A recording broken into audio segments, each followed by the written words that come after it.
அஸ்ஸலாமு அலைக்கும் வரஹ்மத்துல்லாஹி வபரகாத்துஹு.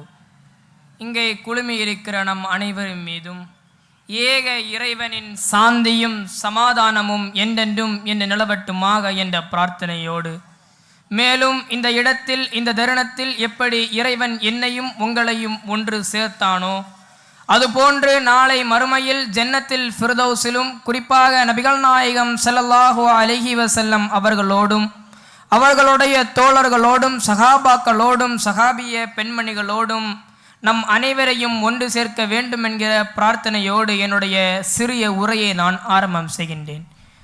இணை வைப்பே வேறறுத்த இப்ராஹிம் அலைஹி வஸல்லம் என்கிற மிக முக்கியமான ஒரு தலைப்பு தேர்வு செய்யப்பட்டுள்ளது. அல்லாஹ் ரப்புல் ஆலமீன் இந்த உலகத்தில் மனித சமுதாயத்தை படைத்து ஒரு மனிதன் என்று சொன்னால் எப்படி வாழ வேண்டும், எந்த அடிப்படையில் அவனுடைய வாழ்க்கை அமைத்து கொள்ள வேண்டும் என்கிற எல்லா செய்திகளையும் அவனுடைய புத்தகமல் திருமறை குர்ஆன் மூலமாகவும் நபிகள் நாயகம் ஸல்லல்லாஹு அலைஹி வஸல்லம் அவர்களுடைய பொன்மொழிகள் மூலமாகவும் போதனைகள் மூலமாகவும் நமக்கு இறைவன் மிக தெளிவாக சொல்லித் தருகின்றான். அந்த அடிப்படையிலே இணை வைப்பை வேறெடுத்தல், இணை வைத்தல், ஏகத்துவம், இப்படிப்பட்ட வார்த்தைகளை கேட்டவுடன் நமக்கு ஞாபகத்துக்கு வரக்கூடிய பிரபலமான ஒரு நபர், ஒரு தலைவர், ஒரு நபி, நம்மளுடைய தலைவர் இப்ராஹிம் அலைஹிஸ்ஸலாம் அவர்கள்தான். ஏன் இப்ராஹிம் அலைஹிஸ்ஸலாம் இப்படி சிறப்பிக்கப்பட்டார்கள்? ஏன் இப்ராஹிம் அலைஹிஸ்ஸலாம் இப்படி ஒரு அந்தஸ்துக்கு உயர்த்தப்பட்டார்கள்? ஏன் இப்ராஹிம் அலைஹிஸ்ஸலாம் இத்தனை நபிமார்களை அல்லாஹ் அனுப்பியதற்கு பிறகும் எந்த நபிமார்களுக்கும் கொடுக்காத ஒரு அந்தஸ்தை நபி இப்ராஹிம் அலைஹிஸ்ஸலாத்திற்கு அல்லாஹ் கொடுத்தான். இத்தஹத இப்ராஹிம ஹலீஃபா, இப்ராஹிமை அல்லாஹ் தன் தோழனாக ஏற்றுக்கொண்டான். எப்படிப்பட்ட ஒரு சிறப்பு! இப்படிப்பட்ட சிறப்பை கொடுப்பதற்கு காரணம் என்ன? இவ்வளவுதான் இப்ராஹிம் அலைஹிஸ்ஸலாத்துடைய சிறப்பா? மேலும் இந்த இனிய மார்க்கம், இந்த இஸ்லாமிய மார்க்கத்துக்கு சொந்தக்காரர் என்கிறான் இறைவன் தன்னுடைய திருமறை குர்ஆனிலே. இப்படி இறைவன் தன்னுடைய திருமறை குர்ஆனிலே இப்ராஹிம் அலைஹிஸ்ஸலாத்தை பற்றி இந்த மார்க்கத்துக்கு சொந்தக்காரர் என்று பேசுவதற்கு காரணம் என்ன? இது மட்டும் தானா? மேலும் இப்ராஹிம் அலைஹிஸ்ஸலாத்தை பற்றி அல்லாஹ் தன்னுடைய திருமறை குர்ஆனிலே பேசுகின்றான். இவர் ஒரு நபர் கிடையாது, இவர் ஒரு சமூகம் என்கிறான் இறைவன். இந்த ஊர்ல எத்தனை இஸ்லாமியர்கள் இருப்போம், இந்த தமிழ்நாட்டில் எத்தனை இஸ்லாமியர் இருப்போம், இந்த உலகத்துல இதையெல்லாம் சேர்த்தாலும் இப்ராஹிம் நபியுடன் கம்பேர் பண்ண முடியாது, ஒப்பிட்டு பார்க்காத அளவிற்கு இப்ராஹிம் அலைஹிஸ்ஸலாம் ஒரு நபர் கிடையாது, ஒரு சமூகம் என்கிறான். இப்படி சொல்வதற்கு காரணம் என்ன? இப்படியெல்லாம் இறைவன் சொல்வதற்கு காரணம் என்ன என்று திருமறை குர்ஆனை புரட்டி பார்த்தால் திருமறை குர்ஆன் பேசுகிறது. இறைவனுக்கு நிகராக அல்லாஹ்வுடைய தூதர், இறைவனுக்கு நிகராக இப்ராஹிம் அலைஹிஸ்ஸலாம் யாரையும் வைத்ததில்லை. இறைவன் ஒருவன் தான், லா இல்லை இலாஹா இல்லல்லா, வணங்குவதற்கு தகுதியானவன் படைத்த இறைவனை தவிர வேற யாரும் இல்லை என்கிற அந்த சத்திய கொள்கையிலே உறுதியாக இருந்தார்கள் என்பதை திருமறை குர்ஆன் நமக்கு மிக தெளிவாக பேசி காட்டுகின்றது. ஏன் இப்ராஹிம் அலைஹிஸ்ஸலாம் இப்படி சிறப்பித்தார்கள்? இணை வைப்பை எடுக்க வேண்டிய இடத்தில் வேரோடு பிடுங்கி எடுத்தார்கள் இப்ராஹிம் அலைஹிஸ்ஸலாம் அவர்கள். இப்ராஹிம் அலைஹிஸ்ஸலாத்துடைய பிரச்சாரத்தை சிந்தித்து பாருங்கள், கொஞ்சம் யோசித்து பாருங்கள். சிறு வயதிலேயே பிரச்சாரத்தை தொடங்குகிறார்கள். சிறு வயதிலே தந்தை இடத்திலே சென்று, தந்தையே நீங்கள் வணங்கக்கூடிய கடவுள் அந்த சிலை கடவுள் கிடையாது என்கிறார்கள். அந்த ஏகத்துவ பிரச்சாரத்தை முன்வைக்கிறார்கள். அந்த தந்தை இப்ராஹிம் அலைஹிஸ்ஸலாத்தை பார்த்து சொல்கிறார், இப்ராஹிமே, என்னுடைய மகனே, இங்கே இருந்து ஓடிரு, உன்னை கல்லால் இருந்து கொண்டு விடுவேன் என்கிறார். இப்ராஹிம் அலைஹிஸ்ஸலாம் கைவிட்டு விட்டார்களா? எதற்காக அப்படி சொன்னார்? இன்றைய நம்மை போன்று சிறுவர்கள் கேட்பதை போன்ற ஐபோனையும் ராயல் என்ஃபீல்டு பைக்கையும் அல்லது போதைக்கு அடிமையாக இருந்தார்களா? கிடையாது.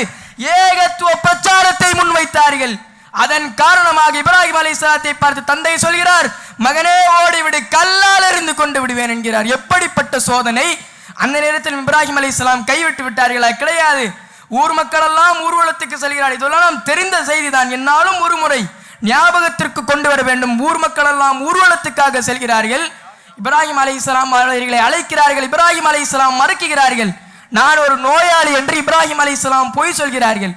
அவர்கள் எல்லாம் ஊர்வலத்துக்கு சென்ற பொழுது அங்கு இருக்கக்கூடிய சிலைகள் அனைத்தையும் அடைத்து தரைமட்டமாக்குகிறார்கள். இப்ராஹிம் அலைஹிஸ்ஸலாம் அடைத்து தரைமட்டமாக்கி விட்டு வீட்டிற்கு வருகிறார்கள். மக்கள் எல்லாம் வந்து பார்க்கிறார்கள், அதிர்ச்சி. ஏன்? நாம் அழகாக வைக்கப்பட்ட சிலைகள் அனைத்தும் தரைமட்டமாக இருக்கு. இதற்கு காரணம் யார்?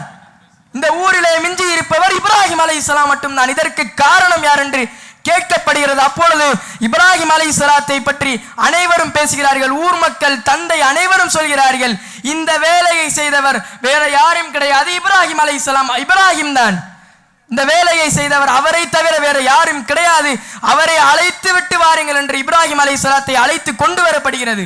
இப்ராஹிம் அலைஹிஸ்ஸலாத்திட்டே கேட்கப்படுகிறது, இப்ராஹிமே நீ தான் இந்த ஊர்ல இருந்த, இந்த வேலையை செய்தது யார், இந்த சிலைகளை அடித்து உழைத்தது யார் என்று கேட்கப்படுகிறது.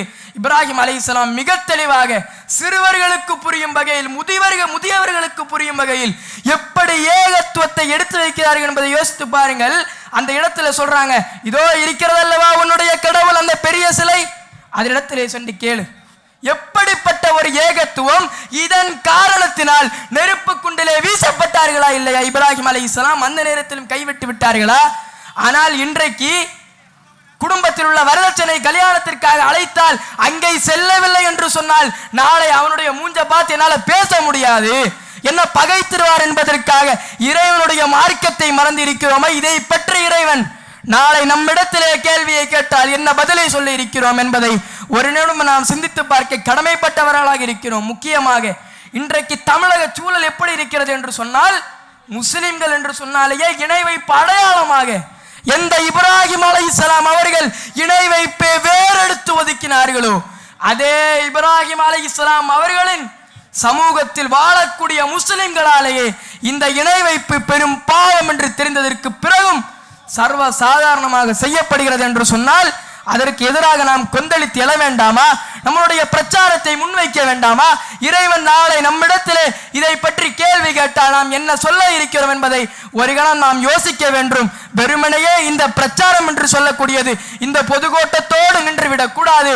நம்மளுடைய இதய துடிப்பு நிற்பது வரை இந்த மக்களிடத்திலே இணை வைப்பே வேறெடுத்தல் என்று சொல்லக்கூடிய இந்த பிரச்சாரம் கொண்டு சென்று கொண்டே இருக்க வேண்டும். யார் என்னை அடித்தாலும் உதைத்தாலும் மிதித்தாலும் இந்த இணை வைப்பு என்று சொல்லக்கூடியது பெரும் பாவம், இறைவன் நாளை மறுமையிலே மன்னிக்க இயலாத பாவம் என்கிற செய்தியை மக்களிடத்திலே சொல்ல வேண்டும். சொல்வது மட்டுமில்லாமல் இந்த உலகத்திலே வாழும் பொழுது சத்தியத்திலேயே வாழ வேண்டும், அப்படியே வீழ வேண்டும் என்கிற செய்தியை சொல்லியவனாக வாய்ப்புக்கு நன்றி கூறி விடைபெறுகிறேன். வாஹிர் தவானா அல்ஹம்துலில்லாஹி ரப்பில் ஆலமீன். அஸ்ஸலாமு அலைக்கும் வரஹ்மத்துல்லாஹி வபரகாத்துஹு.